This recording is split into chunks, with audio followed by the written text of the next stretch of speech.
한번 그 전체를 같이 한번 읽어보시겠습니까? 뮤트로 되어 있더라도 제자의 삶을 영위하는 데 빼놓을 수 없는 것이 순종이다. 그리스도가 다스리는 삶에 있어서 또 하나의 중요한 것은 순종이다. 두 번째, 순종의 뜻을 이해하고 어떤 능력에서 누구에게 순종할 것인가를 배운다. 우리가 성령 충만을 경험하고 시험을 이겨내더라도 계속적으로 그리스도가 다스리는 삶을 살려면 순종하는 훈련이 꼭 필요하다.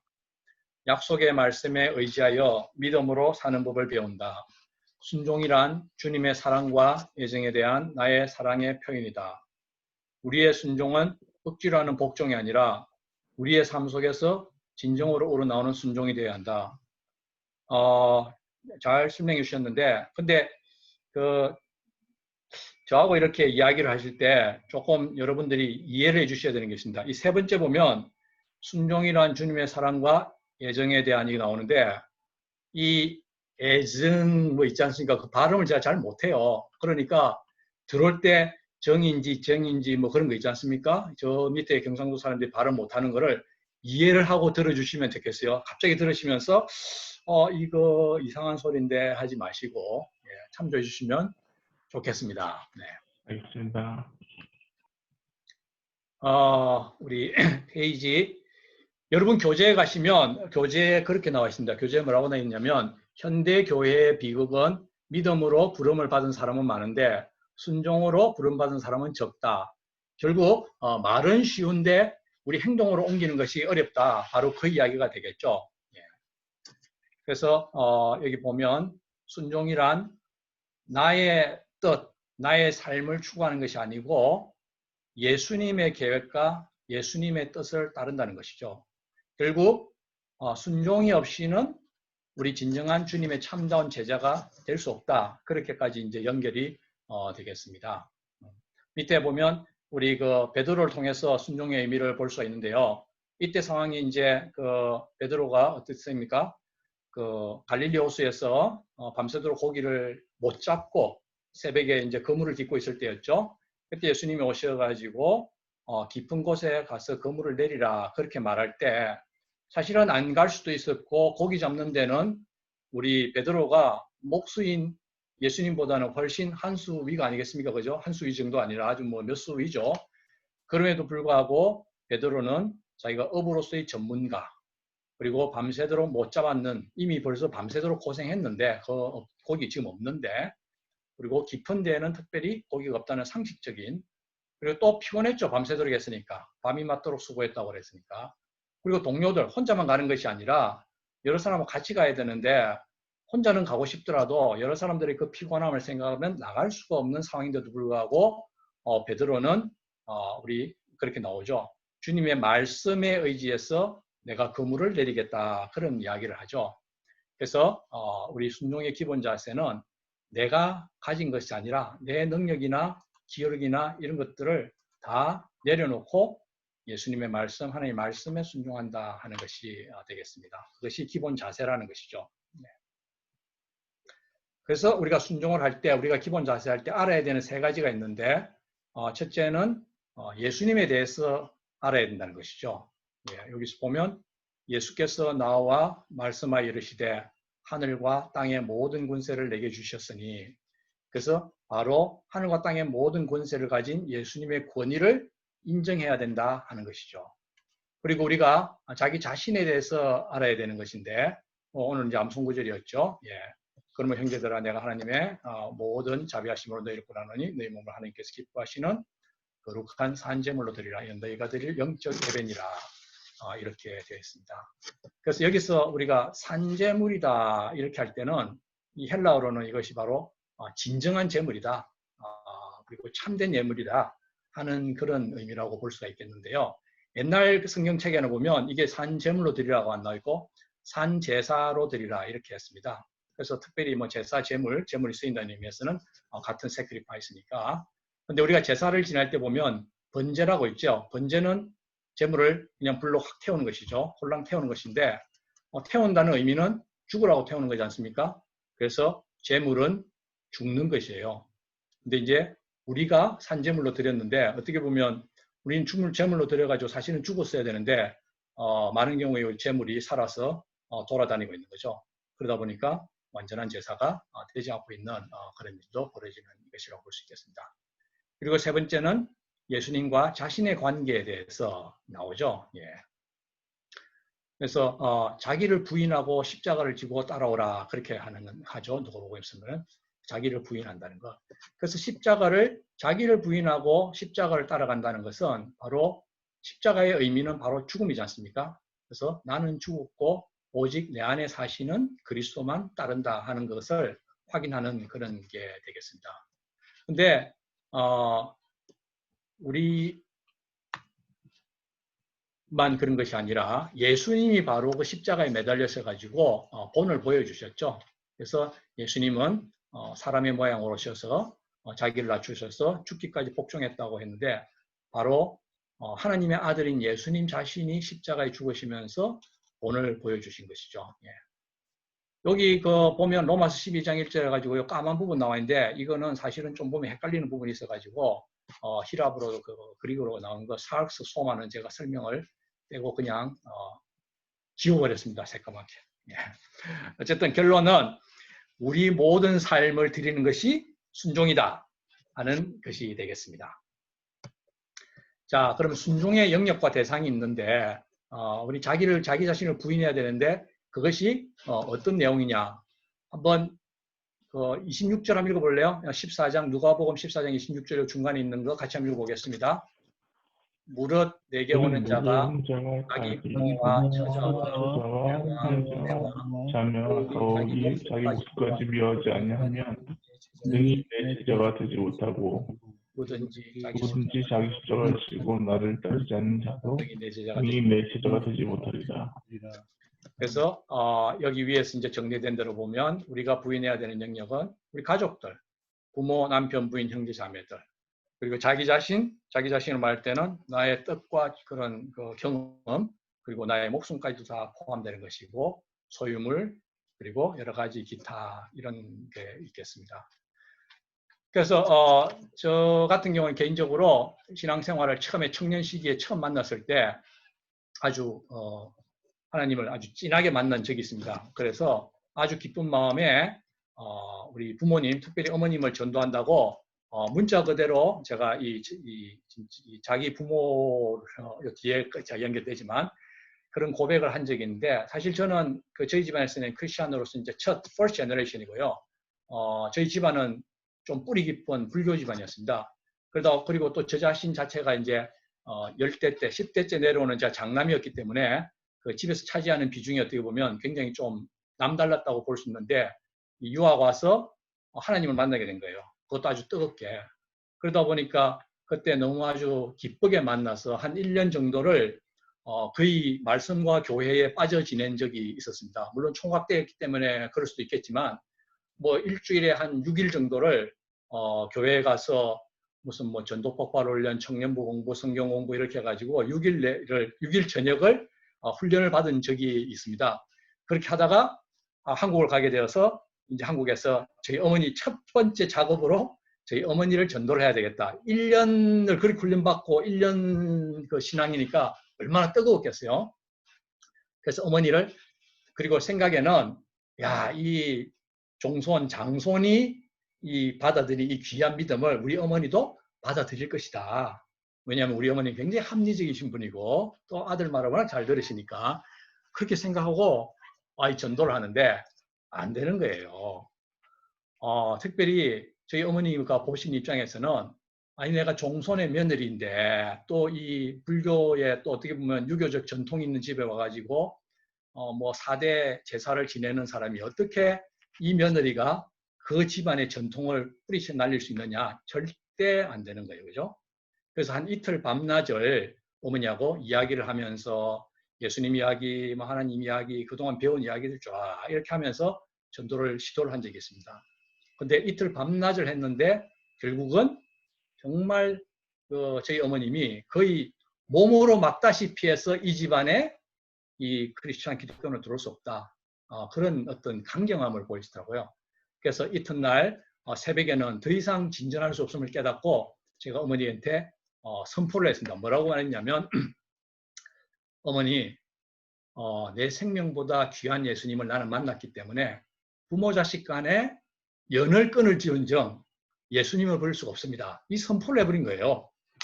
진짜 이 좀 전에 나온 자기 가족들을 버리는 그런 정말 액면 그대로를 아주 선포를 한 그런 적이 있는데, 물론 그때 참 저희 어머니 많이 우시고 저도 마음에 큰 아픔이 있었지만 그때는 우리가 제가 보기에 여기 중간에 나온 것처럼 이 미워한다는 말이 다른 것을 하나님보다 더 사랑하지 않는, 그러니까 하나님의 그것을 가장 우선순위에 둔다는 그 말이었는데, 뭐 그때는 이런 자세한 거는 몰랐고 어쨌든 제 믿음으로는 그때 나는 예수님을 따르면 따를지언정 부모 자식은 헤어져도 어쩔 수 없다 하는 그런 강경함을 했던 그런 기억이 납니다. 그러나 어쨌든 오늘 우리가 이렇게 정리해 보아야 될 것은 우리가 가진 모든 것들은 바로 우리가 하나님의 소유다 하는 것을, 그리고 하나님을 더 사랑한다. 어떻게 보면 우리 믿는다고 그렇게 부모 버리고 남편 버리고 하면 이 세상에 남아 날 사람이 어디 있겠습니까? 그죠? 그렇지만 여기서 말하는 초점은 하나님을 가장 우선순위에 둔다 하는 그런 말인 것을 우리가 기억하면 될 것 같습니다. 특별히 여기 밑에 보면 소유라는 말이 나오는데, 이 소유는 우리 물질주의가 만연한 현대사회 같기 때문에 물질에 대한 기본 태도가 우리의 순종을 시험하는 또 가장 중요한 시금석이 될 수 있을 것 같아요. 오늘 그 질문에도 하나 그런 11주 이야기가 나오기도 하기도 했는데, 여러분들이 또 뭐 이 동반자하고 이렇게 하다 보면 그런 물질적인 부분을 다룰 때가 있을 것 같아요. 그럴 때라도 중요한 것은 10의 1조냐 10의 2조냐가 중요한 것이 아니라 우리 마음의 중심이 어디 있느냐 하는 게 중요한 거죠. 단지 문자적으로 11조 하면 신앙이 성숙한 거다, 그렇게 꼭 보지 말고 우리 마음의 중심이 어디 있느냐 하는 것을 따지면 좋을 것 같고요. 그래서 결국은 여기에 청직이라는 말이 나옵니다. 우리가 하나님께서 맡겨준 바를 내가 관리한다 하는 그런 개념으로 생각하면 좋겠습니다. 첫 번째는 순종의 영역이 자기를 부인해야 하는 영역이었고, 두 번째는 이제 고난의 영역이 있는 거죠. 고난의 영역이라는 것은 쉽게 말하면 우리에게 다가오는 고난까지도 우리가 순종해야 되는 영역이다. 그래서 어떻게 보면 아까 첫째 시간에 시험을 다루었고 그 다음에 이제 순종인데 챕터 8이고 9인데 아주 이 교재에 잘 연결해 놓은 것 같아요. 두 개는 어떻게 보면 한 세트로 뗄래야 뗄 수 없는 서로 연결되어 있는 아주 그런 거라고 볼 수 있겠습니다. 네. 그래서 한번 아까 나온 질문을 제가 한번 그냥 지나가겠습니다. 우리 전도서 말씀 중간에 있는데 한번 읽어볼까요? 같이. 형통한 날에는 기뻐하고 곤고한 날에는 되돌아보아라. 이 두 가지를 하나님이 병행하게 하사 사람이 그의 장래를 알지 못하게 하셨습니다. 이 앞날을 알지 못하는 하나님의 섭리는 우리에게 앞날을 알지 못하게 하고, 좋은 날도 있고 나쁜 날이 있는데 좋은 날에는 기뻐하고 나쁜 날에는 생각하라는 거죠. 왜 그러냐를 생각하라는 것인데, 그러면서 나온 것이 앞날을 알지 못하는 것이 축복이다. 믿습니까, 여러분? 혹시 앞날을 알고 싶어 한 적이 없으세요?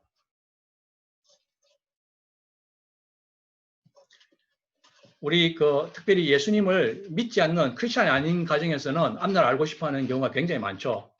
저는 뭐 아까 말씀드렸듯이 청년 시절에는 예수님을 안 믿는 집안이었기 때문에 아주 특별히 신년이 되면 앞날을 정확하게 이제 배우러 많이 가죠, 그죠? 유명 역술인, 뭐 점집, 뭐 이런 데 막 찾아가고 그렇게 하는데, 저희 집안은 아예 찾아가는 정도가 아니라 전속 집이 있었어요, 전속으로. 항상 가서 연초나 중간에 무슨 일이 있을 때는 가서 묻는 그런 집이 있는데, 저 같은 경우는 개인적으로 가서 어떻게 보면 물을 때 그분이 좋은 말, 뭐 6월 달에 무슨 좋은 일 있겠어, 뭐 이런 표현보다는 좀 안 좋은 일 있겠어 하는 것이 어떻게 보면 더 구하게 되는 그런 상황을 제가 보게 되었어요. 뭐냐면, 아니 좋은 일이야 내가 몰라도 어차피 좋은 일이 생길 것인데, 문제는 안 좋은 일이 올 때 미리 좀 알면 6월 달에 뭐 조심을 한다든지 물놀이를 안 간다든지 뭐 여러 가지 대책을 세울 텐데, 그래서 안 좋은 일을 알게 되는 것이죠.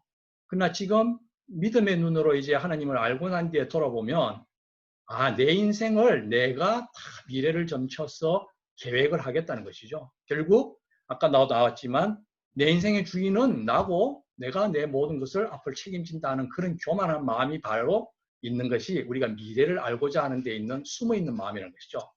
그래서 하나님은 여기도 정확하게 앞날을 알지 못하는 것이 축복이다 하는 것을 또 설명했다고 볼 수 있겠습니다.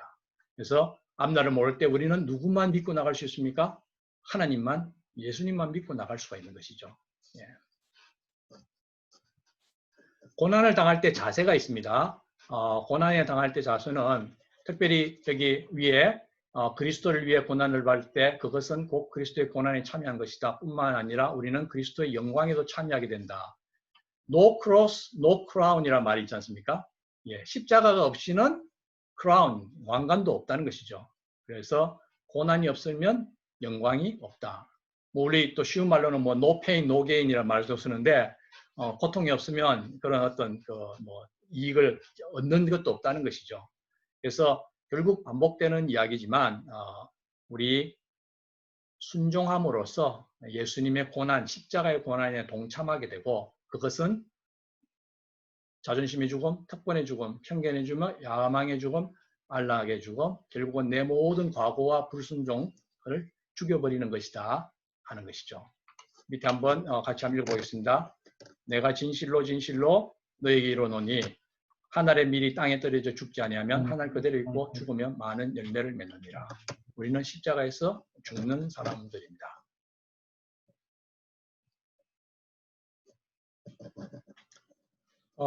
순종의 영역과 대상이 있습니다. 예, 아까 나온 것처럼 우리 요건 말씀이 좀 많지만 그래도 한번 같이 다 한번 읽어볼까요? 여기 이제 가정에 대한 거, 교회에 대한 거, 직장에 대한 거, 사회에 대한 거 있는데 우리 남성분들 남성분들이 이거 읽으라 그러면 굉장히 좀 오해할 것 같아. 예. 예, 여성분들 아내들이요 이렇게 읽어주실까요? 아내들이여 자기 남편에게 복종하기를 쉽게 하듯 하라. 예, 남성분들 남편들아 아내 사랑하기를 그리스도께서 교회를 사랑하시고 그 교회를 위하여 자신을 주신 것 같이 하라. 예, 그리고 자녀들아 주 안에서 너희 부모에게 순종하라 이것이 옳으니라. 부모나 남편, 아내 서로가 서로를 존중하고 순종해야 된다는 것을 말하고 있죠. 그리고 밑에 장로들은 젊은 자들아 이와 같이 장로들에게 순종하고 다 서로 겸손의 허리를 동이라 이렇게 쭉 나오고요. 또 그다음에 이제 직장에서 우리 상사들 또 권세 자본자들에게 순종하라 이렇게 나오는 것입니다. 그래서 여기서 어떻게 보면 자기 자신을 섬기기 위해서 자기 자신을 낮추고 상대편의 이야기를 듣고 같이 섬긴다는 의미죠. 특별히 보면서 뭐 순종하라 그럴 때 어떻게 보면 뭐 순종하는 것이 상대편이 아무리 말도 안 되는 소리를 하더라도 내가 무조건 죽어야 된다 뭐 이런 아주 여러 개 확대 해석을 하면서 이 순종이라는 말에 때로는 우리가 굉장히 거부감을 가질 때도 있지만 그것이 아니라 서로가 서로를 존중하는 그 자세가 중요한 것이라고 보면 되겠습니다.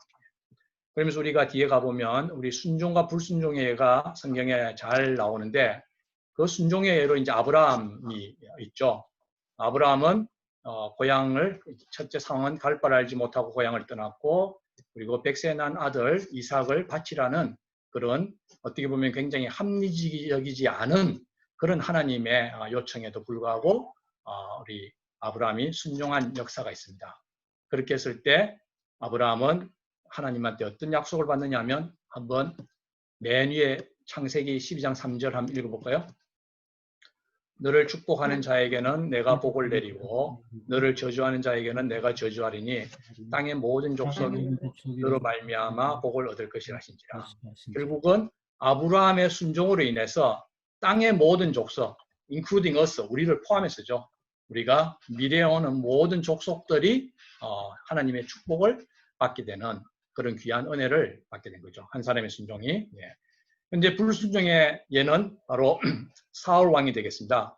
사울 왕은 불순종의 내용이 전리품을 진멸하라고 했으나 불순종했고 뒤에 가서 한번 보면 아말렉을 쳐서 모든 소유를 진멸하라고 했는데 안 했죠. 근데 이 보면서 보면 느낌이 그냥 진멸하라 했으면 아마 뭐 좀 살려놨어도 할 말이 있었을지 모르겠는데 하나님은 정확하게 말씀했어요. 남녀와 소아와 젖먹는 아이와 우양과 낙타와 나귀를 죽이라 하셨나이다. 정확하게 아마 사울이 안 할 것 같은 느낌이 좀 있으셨나 봐. 정확하게 이렇게 지적을 했는데 아주 안 했죠. 네. 그러나 그리고 결국은 우리 점치는 죄와 같은 그러한 죄를 저질렀죠. 불순종한 것은 바로 점치는 죄와 같고 완고한 것은 우상에게 절하는 것 같다. 하나님이 우상을 섬기는 것을 제일 싫어하시는데 불순종을 이와 같이 아까 나온 점치는 죄, 우상에게 절하는 것과 같이 싫어하는 정도로 하나님이 아주 미워하는 그런 죄가 되겠죠. 그래서 결국은 사울은 결과가 하나님이 왕을 버리시는 그런 결과가 되었다고 볼 수가 있겠습니다. 근데 사실 이 하기 전에 요 내용만 전에도 벌써 사울은 이제 15장 3절, 15장 23절인데 중간에 보면 우리가 꼭 기억해야 될 말이 있는 것 같아요. 아까 첫 번째 시간에도 좀 비슷한 이야기를 했지만 사무엘이 이르되 왕이 스스로 작게 여길 그때 이스라엘 지파의 머리가 되지 아니하셨나이까. 스스로 작을 때 하나님은 왕으로 만들어 주신 거예요. 그러나 어느 날 지나서 사무엘에게 말하여 이르되 사울이 갈멜에 이르러 자기를 위하여 기념비를 세우고 결국은 이제는 하나님은 잃어버리고 물론 이때는 피지컬한 왕이기도 했지만 내가 하나님보다 더 큰 내가 내 모든 것을 결정하는 왕이다. 이렇게 했을 때 하나님께서는 바로 이 사울을 버리는 그런 역사가 일어나는 것이죠. 우리 역사의 순종과 불순종의 아주 이게잼플은 우리 아담과 하와는 불순종한 예이고 그리고 예수님은 바로 십자가의 하나님이시면서 십자가의 죽으심으로써 우리 영원한 구원이 되신 그래서 그런 예가 두 가지 아주 적나라한 죄로 나오는 말씀이 로마서 5장 19절이죠. 한번 같이 읽어보실까요? 한 사람이 순종하지 아니함으로 많은 사람이 죄인 된 것 같이 한 사람이 순종하심으로 많은 사람이 의인이 되리라. 네. 그렇게 해서 우리가 보면 이 순종이라는 것은 어떻게 보면 우리 믿음이 성숙한 믿음만이 할 수 있는 그런 것이기 때문에 순종 자체가 바로 축복이라고 볼 수 있겠습니다. 그럼에도 불구하고 하나님께서는 또 순종할 경우에 주실 약속이 이렇게 좀 많습니다. 네. 베드로전서에서는 순종함으로 너희 영혼이 깨끗하게 된다. 그리고 우리 요한일서에서는 순종할 때 하나님께서 그 기도를 들어준다. 계명을 지킬 때 하면 하나님께서 그 기도하는 원하는 바를 받아주신다고 나와 있죠. 그리고 또 사도행전에서는 하나님께 순종한 자 성령을 받는다. 그렇게 나와 있습니다. 그래서 이 모든 것들은 바로 우리가 순종했을 때 하나님께서 우리에게 부어주시는 축복의 역사다. 이렇게 보시면 되겠습니다.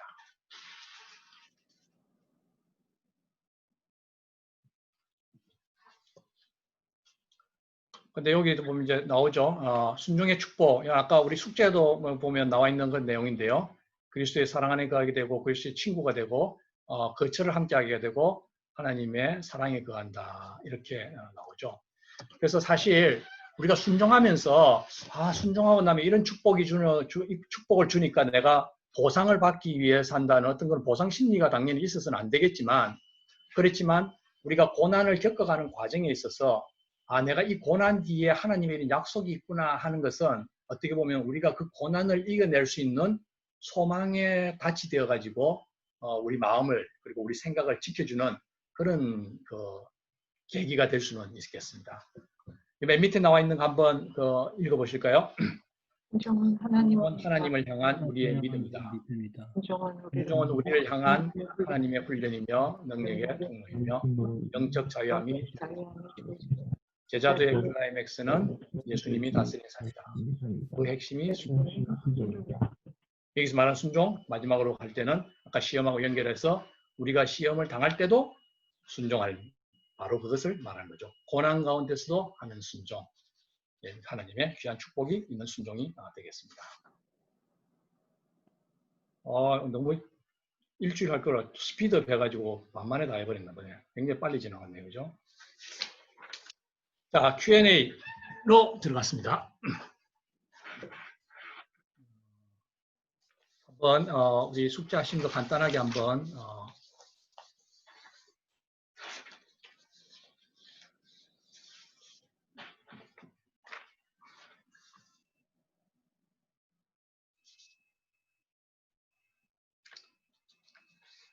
네, 그 9-1번 첫 번째 문제 하는 대상이 순종할 만한 하면 순종하기가 쉽습니다. 당신이 주면 어떤 분입니까? 우리 한상민 집사님 한번 읽어주실래요? 제가 답한 거요. 예. 예. 나의 영적인 아버지 내가 의지하고 믿고 친구 같으며 무섭고 어렵고 하지만 내가 사랑하는 분. 네, 맞습니다. 아주 답을 정확하게 해주셨습니다. 그리고 두 번째 문제는 우리 순종하려면 자기 부인이 전제돼야 하는데 나는 어떤 영역에서 자기 부인을 잘 못하는가 할 때 우리 안상욱 집사님하고 이현희 집사님 다시 한번 해주시겠습니까? 네, 두 분이서 안상욱 집사님 먼저.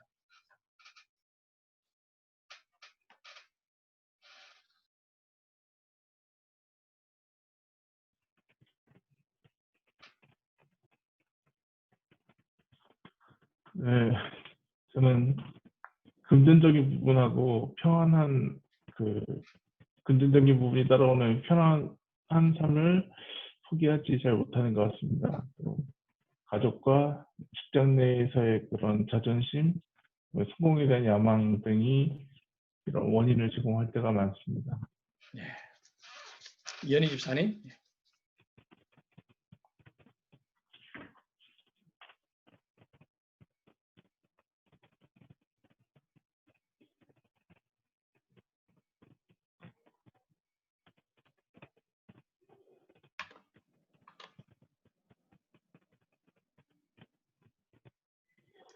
뮤트가 돼 있어요. 뮤트가 되어 있네요. 뮤트돼서 안 들립니다. 예. 그냥 가족 관계에서 하나님께 순종 못하는 거, 또 불안한 거, 애들 미래나 내가 늙어서 어떻게 잘 살 수 있을까 하는 그런 생각, 걱정, 염려 이런 거. 예. 때문에 특별히 우리 모두는 자녀 문제에서 많이 참 순종을 못할 때가 많을 것 같고 가족 안에서 그런 것이 참 많다고 볼 수가 있겠습니다. 9-3번은 잘못된 태도로 순종할 수도 있습니다. 내가 주로 직면하는 잘못된 태도는 어떤 것입니까? 했는데 우리 유지윤 집사님 한번 읽어봐 주실래요?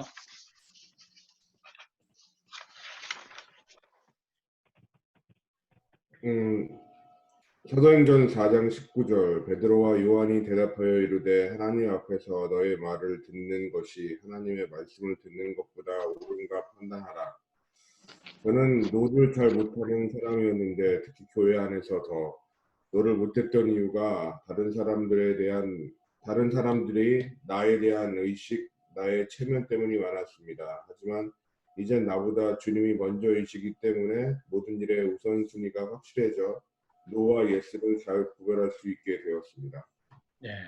그래서 특별히 노를 잘 못하는 것에 대해서는 우리 유니스크 집사님이 몇 군데서 이렇게 지적을 해주셨는데 어떻게 보면 예스냐 노냐도 중요하지만 이제 그 예스 노의 기준이 되는 것을 어떻게 잡고 있느냐를 우리가 다시 한번 특별히 양육자반을 하면서 지나고 난 뒤에 그런 정리를 할 수 있는 그런 시간이 되면 좋을 것 같습니다. 네. 9-4번 문제 우리 이현옥 집사님 한번 9-4번은 순종을 잘 하려면 어떤 태도와 습관이 필요할까요? 이렇게 되어 있는데요. 하나님을 아는 지식과 성결의 성장입니다. 예수님의 순종을 기억하고 하나님을 신뢰하고 의지하며 매일 성경을 묵상하고 기도함으로 하나님과 교제하며 교회에 대한 의무와 충성, 세상에 대해 의무와 봉사와 증거들을 가지고 균형 있는 삶을 살아야 합니다. 예. 마지막은 우리 아까 나오기도 했지만 우리 순종의 축복을 하면 순종하기 쉽습니다. 순종하면 어떤 유익이 있을까요? 아주 스탠다드 그거지만 그래도 한번 우리 유원정 집사님이 한번 마지막 정리를 해주시죠. 요한복음 15장 10절 말씀에서 그리스도 사랑 안에서 거하게 된다. 그리고 예수님과 친구가 된다. 내 거처에 함께 사시기 때문에 나와 가족이 된다. 하나님의 사랑을 하나님 안에서 경험한다. 네, 이렇게 오늘 이제 했고 우리 강의 수강생 질문이 있죠. 예. 수강생 질문이 상당히 이 부분은 터프한 질문들이 많더라고요. 순종에 대한 것이. 제가 순서대로 한번 정리해 본 것대로 한번 좀 말씀을 나눌게요. 우리 물질적인 순종에 대해 사람마다 견해가 많이 다른 것 같습니다. 1:1 양육자 입장에서 동반자에게 11조에 대해 말하는 것이 좋을까요? 이렇게인데 어떻게 보면 이제 그 11조에 대한 이야기도 있지만 우리 교재 중심으로 따라가면서 이야기를 하면 좋을 것 같아요. 일부러 물론 질문이 나올 수도 있는데 교재에 있는 내용을 따라서 쭉 자연스럽게 11조 얘기가 나올 수 있고 또 챕터 5 보면 이제 교재 부분을 다루는데 그때 예배를 다룰 때 뭐 역대상 12장 29절에 예물을 가지고 나간다 이렇게 할 때 우리 헌금에 대한 이야기를 언급을 할 수 있는데 보통 동반자 과정에 있는 분들이 신앙이 또 연약한 경우가 많기 때문에 어떤 강요한다든지 이걸 꼭 해야 된다든지 이런 뉘앙스보다는 그 동반자가 신앙이 성숙을 위해서 자연스럽게 이제 인도해주면 좋을 것 같고요. 그렇지만 그렇다고 해서 우리가 어떤 그런 내용이 아니라 다른 말씀을 전하는 부분이 있어서도 동반자가 상황이 그렇다고 해서 하나님 말씀을 우리 마음대로 이렇게 저렇게 해석하는 것은 또 피하는 게 좋겠습니다. 그래서 가능하면 특별히 한 구절에 어떤 그런 그 말씀이 있을 때는 말씀 한 구절에 이제 집착하지 말고 전체적 컨텍스트에서 어떻게 하는가를 이렇게 해주면 좋을 것 같고요. 결국 우리 양육자분들이 앞으로 동반자들을 이렇게 양육을 하지만 그분들을 한 사람 한 사람을 변화시키는 궁극적으로 변화시킬 분들은 하나님이시기 때문에 결국 그 시간을 우리가 또 기다려주는 그런 것도 될 수가 되는 기회가 되면 좋을 것 같다는 생각이 듭니다. 사실 어떻게 보면 누가 알겠습니까? 내가 11조 얘기도 하기도 힘든 그런 동반자가 어느 날 갑자기 하나님께서 역사하셔가지고 얼마 안 지나서 자기 삶 전체를 바치는 선교사가 된다고 할지는 아무도 모르는 그 사람만을 향한 하나님의 계획이라는 거죠. 그래서 그렇지만 우리가 처음에 이렇게 그거 할 때는 동반자의 상황에 따라서 잘 안내를 해주는 게 좋겠습니다. 그 다음에 이런 질문이 좀 비슷한 질문이라고 볼 수 있는데 현재 일어나고 있는 흑인에 대한 공권력의 인종차별 시위에 그리스도인은 어떻게 동참하는 것이 바람직할까요? 이 어떻게 보면 사람마다 아니면 상황에 따라 이제 어떻게 보면 그 이제 문제를 푸는 방식이 제가 보기에는 제가 이 말씀드린 것은 어떤 내용들은 오늘 특별히 그 우리 저한테 주신 질문들은 말씀으로 나오는 질문 아니라 경험으로 또 나오는 질문들은 이게 스탠다드 답이라 그렇게 생각하지 마시고 우리 그 강의자는 이렇게 또 생각도 하는구나 하는 그런 차원으로 이해해 주시면 더 좋겠습니다. 틀릴 수 있으니까. 예. 그래서 사람마다 생각이 다르고 또 접근하는 방식은 다 다르기 때문에 이것이 한 가지 답은 이것뿐이다 하는 그런 생각은 안 하는 게 좋을 것 같고요. 근데 이제 단지 우리가 주의하고 싶은 것은 그런 이야기를 하거나 이렇게 할 때 나하고 어떤 생각하는 방식이나 결론이 다르다고 해서 무조건 그 사람을 잘못됐다고 비방하거나 그렇게 하는 것보다는 어떤 뭐 나타나는 현상보다도 이 문제가 생기게 된 그 뿌리를 근본 원인을 생각해 보는 그게 좋을 것 같고요. 어떻게 보면 좀 뻔한 답 같지만 궁극적으로 이 세상을 다스리는 하나님의 우리가 섭리를 믿으면서 이 땅을 위해서 기도하는 그것이 저는 필요하지 않을까 하는 그런 생각을 해봤고요. 그 다음 질문에서는 그 로마서 그걸 하면서 아까 그 나온 내용인데 권세들에게 복종하라 하면서 모든 권세는 다 하나님께서 질문이 동반자가 현 권세자들에 대해서 묻는다면 어떻게 대답해 주는 것이 좋을까요? 할 때 현 권세자들 말할 때 이 표현이 조금 그래가지고 현재 그 나라를 이끌어가는 정치인이라든지 이런 데 대해서 묻는다고도 볼 수 있고 그런 그게 되어서 그 묻는다는 것이 어떻게 성경적인 걸 묻는다는 건지 아니면 그 사람에 대한 의견을 묻는 건지 그 사람이 잘하고 있는지 못하고 있는지 아니면 나하고 같은 생각인지 묻는지 그 컨텍스트는 제가 막연하게 좀 추정만 하지만 어쨌든 중요한 것은 아까도 말씀드린 것처럼 우리가 말씀대로 인도하는 것이고 그러나 말씀에서 말한 것처럼 권세자들을 인정하라고 했지 않습니까? 하나님이 정했기 때문에 인정하는 것이지 그 사람이 정의롭고 맞다 그런 의미는 아니죠. 역사를 통해서 하나님은 불순종한 권세도 사용하신 적이 있고 그렇기 때문에 이 역사의 주관자이신 하나님을 신뢰하고 현재가 어떤 의미에 있는가 이것을 생각할 필요는 있고 우리는 믿는 자로서는 이 땅의 구원을 위해서 기도를 하는 것이죠. 그래서 그러나 만약에 우리가 완벽한 세상을 만들어야 되는데 나하고 정치적 그게 안 맞다든지 뭐 이런 여러 가지 저 사람을 잘못하고 있든지 그렇게 할 필요가 없다는 생각이 드는 것은 완벽한 세상을 만드는 게 목표였으면 하나님은 이미 벌써 이루셨을 것 같아요. 그러나 우리가 이 땅을 통과하면서 중요한 것은 하나님을 알고 하나님을 만나고 구원을 이루어가는 것에 더 초점이 있기 때문에 이 세상을 다 좋았으면 기도하는 사람이 많이 줄었을 것 같아요. 우리는 이 땅의 불완전한 모습을 보면서도 기도하면서 하나님의 뜻을 구하는 그런 쪽으로 진행을 하면 어떤가 하는 그런 생각을 해봤습니다. 그러면서 아까 제가 정리를 쭉 하다가 오면서 어떤 생각을 했냐면 만약에 질문하신 의도가 어떤 현재 정치하고 관계가 있다면 예수님이 12제자 중에서 열심당원 시몬 그러니까 민족주의자로서 배신자들을 다 죽이고 유대민족을 독립을 위해서 하던 그 열렬당원 시몬도 있었고 그 상대편에서 그 입장에서 볼 때는 뭐 우리가 옛날에 일제시대를 보듯이 그야말로 처형에도 마땅한 우리 세리마태도 있었다 하는 것을 볼 때 어떻게 보면 그 전혀 맞지 않는 조합이 예수님의 제자로 두 사람이 같이 갈 때 예수님이 추구하신 바가 무엇인가 하는 것을 한번 좀 생각해 보면 또 연관이 되지 않나 하는 그런 생각을 해봤습니다. 우리 윤희숙 집사님 순종하며 맡은 직분이 사람을 힘들이면 어떻게 하냐 하고 또 밑에 다른 분들이 비슷한 질문들 했는데요. 어떻게 보면 우리 이 교회든지 직장이든지 우리 사람과의 관계가 참 저희들을 많이 갈등하게 하는 것 같아요.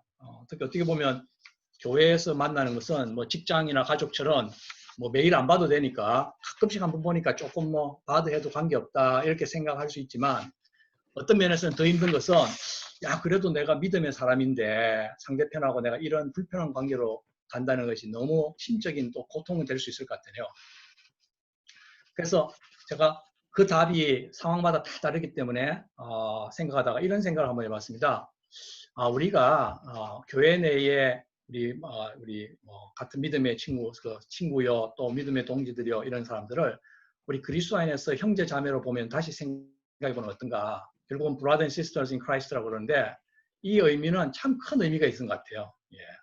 그냥 막연하게 우리가 뭐 말씀에 그렇게 나와 있기 때문이 아니라 우리가 한 형제 자매라는 생각을 해보면 좀 상대편이 좀 마음을 불편하게 해도 조금은 참을 수 있을 것 같아요. 아니 좀 미워도 말 되게 안 듣는 우리 오빠라고 생각하면 되는 거죠, 그죠?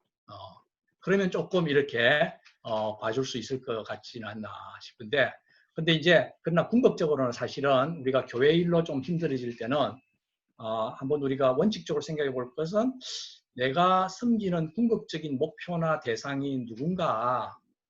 그래서 생각해 본다면 어쩌면 교회 내 많은 사역은 어떤 목적을 이루어내는 그런 특별한 사역도 있죠. 그래서 뭐 우리 부엌에 사는 것은 국밥이라는 것은 늘 나와야 되지 않습니까? 그러나 중요한 것은 나오는 것도 중요하지만 그 과정이 중요하다고 보는 것이죠. 특별히 초대교회에 제가 이렇게 쭉 하면서 제가 배우고 들은 것은 뭐냐면 우리 초대교회에서 아주 핵심에 중요한 것은 화합하는 거라는 거죠. 유니티가 깨어지면 절대로 거기서 멈춰야 된다는 것을 저희들이 이제 신부장로로 당회에 들어갈 때 아주 선배 장로들로부터 귀가 따갑게 듣고 또 실기로 이렇게 실천하는 그런 모습을 봅니다. 그래서 예를 들어서 의견을 할 때는 아주 격렬하게 토론을 할 때도 있지만 마지막에 어떤 그런 결론이 나고 난 뒤에는 내 뜻이 분명히 이거는 맞는 것 같은데도 내려놓고 이렇게 그 상대편 그거를 이제 존중하는 그런 것이 되는데 어떻게 보면 저는 당에 들어갔을 때 제가 올린 첫 번째 아주 심혈을 기울여서 올린 안건이 하나 있습니다. 근데 그 안건은 그냥 막연하게 당에 가서 발표한 안건이 아니라 그 안건을 위해서 한 3, 4주를 아주 조사를 하고 아마 지금 제가 5년째 당에 있는데 5년 안에 올린 안건 중에서 가장 고민하고 준비해서 옮긴 안건이었어요. 근데 조금 논란이 되는 안건이었는지 그 안건을 당에 들어가자마자 첫 번째 옮긴 안건인데 그 안건을 위해서 투표를 붙은 게 아니고요. 이 안건을 언론을 할 것인가 말 것인가 투표가 붙었어요. 그 정도로 핫한 토픽이었던 거죠. 그래서 결론은 11분의 장로님 중에서 8대3으로 이 안건은 토론할 가치가 없다로 결론이 내려졌습니다. 제가 그때 받은 충격이 순간적으로 너무 커서 아니 이럴 수가. 이 좋은 안건을 아예 토론도 하지 말자는데 8대3으로 깨진 거예요. 근데 그때 제 마음이 얼마나 편해졌냐면 있죠. 아, 너무 확실하게 깨졌지 않습니까? 그죠?